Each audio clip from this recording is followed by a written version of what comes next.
eu desejo pra você um beijo, um queijo e nada mais.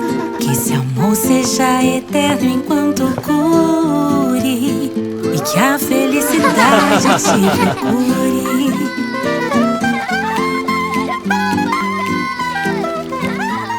Que seja eterno enquanto cure.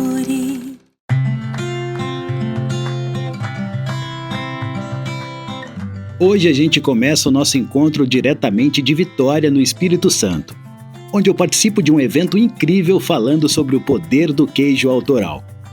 E a nossa jornada continua depois, para a Venda Nova do Imigrante, onde tradição e família transformam leite em história, na Fazenda Carnielli. Para nossa palestra magna, que tem como tema o poder do queijo autoral, nós convidamos o nosso palestrante, Eduardo Prado.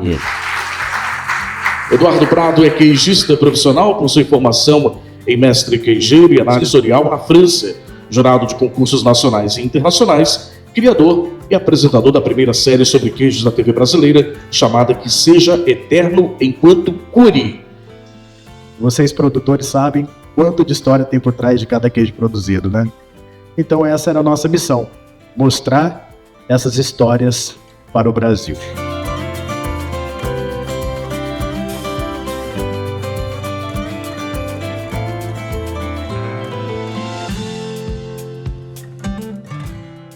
O IDAF, o Instituto de Defesa Agropecuária e Florestal do Estado do Espírito Santo, organizou esse seminário sobre queijos especiais em parceria com o Sebrae, a OCB e o Cicobi, para trazer informação principalmente para os nossos produtores rurais que têm agroindústrias de pequeno porte em suas propriedades, junto com serviços de inspeção, tanto do Estado quanto dos municípios, para tratar desse tema tão importante que é queijos especiais, queijo artesanal.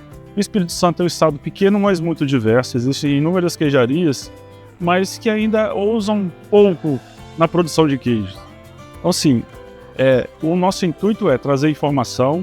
Por isso que a gente está trazendo o pessoal de São Paulo, de Minas, que já tem uma longa história em queijos especiais, para fomentar esse setor aqui no estado do Espírito Santo. Tem um campo gigantesco para trabalhar. E aí, Dudu, nessa parceria, inclusive com outras instituições, eu gostaria de parabenizá-lo pela brilhante palestra que você nos apresentou aqui, com inúmeras informações, inúmeros documentários do seu trabalho que você desenvolve no Brasil afora.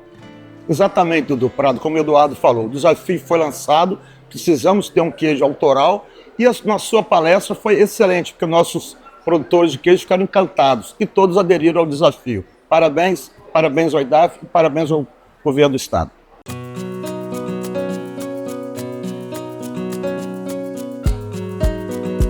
Espero ter ajudado a plantar essa semente da gente, em breve, conhecer o queijo autoral capixaba.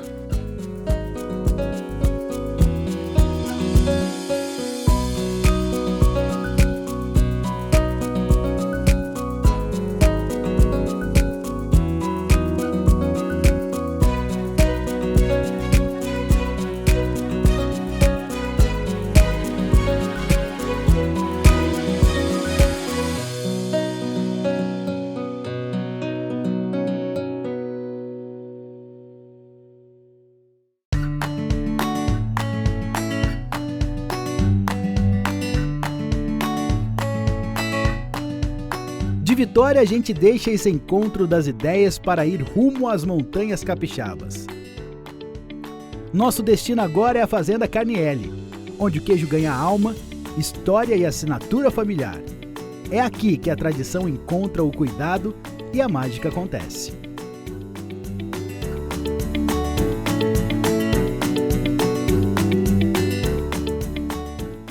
Seu Pedro, como que começa a história aqui da propriedade da Carnielli?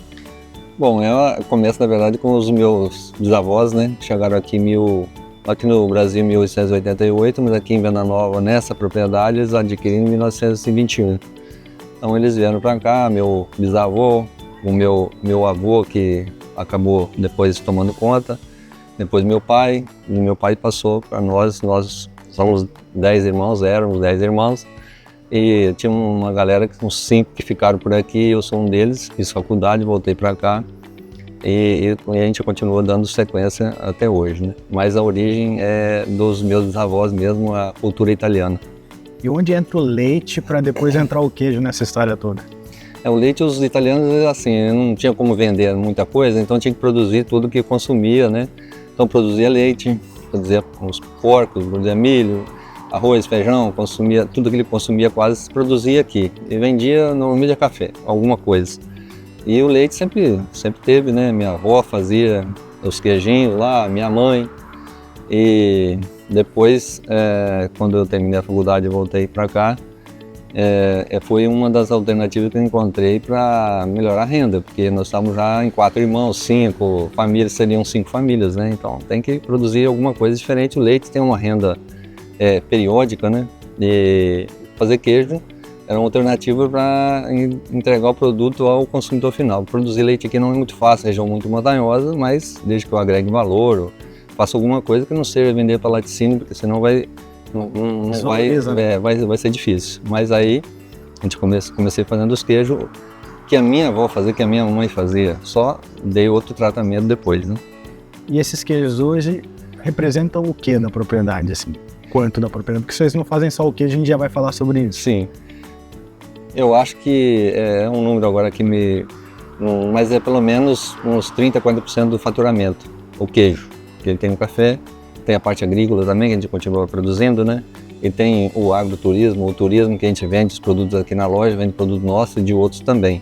Então eu acho que uns 30% pelo menos. É significativo, muito significativo.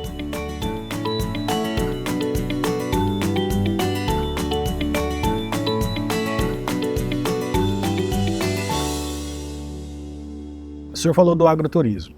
E hoje aqui na região do Espírito Santo, o agroturismo meio que nasce com a propriedade de Carnielli. Sim. Como é que foi essa história? O queijo foi ocupado, né? Então naquela ideia de criar receita, quando eu consumi os queijos que a minha mãe fazia, minha avó fazia, com aquela tecnologia que ela tinha, né? Era um queijo ácido, forte. Eu falava, pô, mas será que não... A gente via uns queijos amarelinhos por aí, né? Uma coisa mais diferente. Então eu fiz um curso de final de semana em Vitória, produção artesanal de queijo. Que aí foi aquele básico mesmo, né?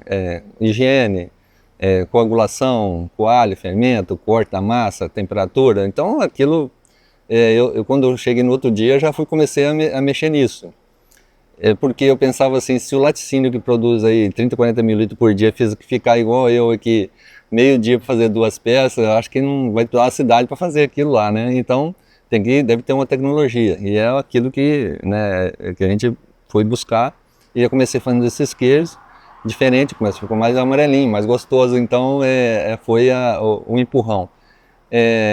Aquilo naquela época, essa região era uma coisa nova, diferente. Então tivemos uma matéria de televisão que veio aqui, fez uma divulgação daquele negócio, e aí começou o pessoal a vir na fazenda comprar, né? Comprar os produtos. A gente vendia, meu pai saía vendendo leite, vendendo queijo, foi no início aquela luta, né? Mas isso foi aí que deu início ao agroturismo, então, porque as pessoas começaram a vir aqui na fazenda comprar o queijo. Depois do queijo foram outros produtos também. O senhor falou de outros produtos, e aqui assim, é uma região colonizada por italianos, né? E vocês têm aqui um produto que também é curado, né? O queijo é curado, e tem outro produto que é curado, que é o Socol. E fala desse produto aí, porque o Brasil, eu não sei se o Brasil conhece esse produto, pouca gente conhece, acho que mais o capixaba conhece ele, né? E o descendente de italiano provavelmente. E o Socol, o que é o Socol? O Socol é uma receita direta que veio dos meus bisavós, que eles trouxeram aqui. E aqui Venda Nova do imigrante, justamente porque tem muito italiano, e ela veio, como você disse, colonizada, veio depois dos portugueses, na verdade. Quando os italianos chegaram, os portugueses estavam saindo, porque foi a data da abolição da escravidão, e eles não conseguiram tocar as fazendas de café. Então essa fazenda que meu bisavô comprou aqui, ela era basicamente já desmatada e tudo café. E foi deixado, então eles chegaram, plantaram café também, fizeram outras coisas, mas trouxeram junto o tal do Socol. O Socol é o lombo do porco maturado. Então A gente fez uma adaptação depois usando o lombo, porque inicialmente eles usavam a sobrepaleta, que é a carne de pescoço, ela está mais gordurosa. Eles tiravam o peritônio do porco, que é aquela pele interna da cavidade abdominal, e passavam uns barabantinhos e amarrava aquilo para poder ela maturar. Então 1 quilo dá meio, que é assim até hoje. A gente só melhorou isso aí com a tecnologia que tem hoje. Então ele é um produto muito simples, que é um lombo, ou a sobrepaleta, maturada com alho, sal e pimenta, não tem mais nada, né? Só tem aí aquela película que fica em volta, e então ela é um produto que de 1 quilo fica meio, e ele fica aquele período para maturar de 40 dias para o lombo, e para a sobrepaleta um pouco mais, né? Uns 2 meses. Enche de fungo, fica um negócio mais esquisito do mundo. Você olha assim e fala, isso aí vai virar o quê, né? Mas fica muito... Para quem está acostumado com queijo cheio de mofo, então, isso aí não é nada. O fungo é natural, tanto no queijo como no socol, né? E hoje se tornou uma coisa assim, bem interessante, né? Uma coisa nova, diferente, bem interessante. Mas virou uma tradição regional, né? Tanto que já temos aí a indicação geográfica para isso, né? É um registro, um direito de uso da marca, digamos, né? Que é a indicação. Tradição é o que o tempo não consegue apagar. Ele só amadurece. E aqui na Fazenda Carnielli, família é onde a cultura deixa de ser história e vira prática diária.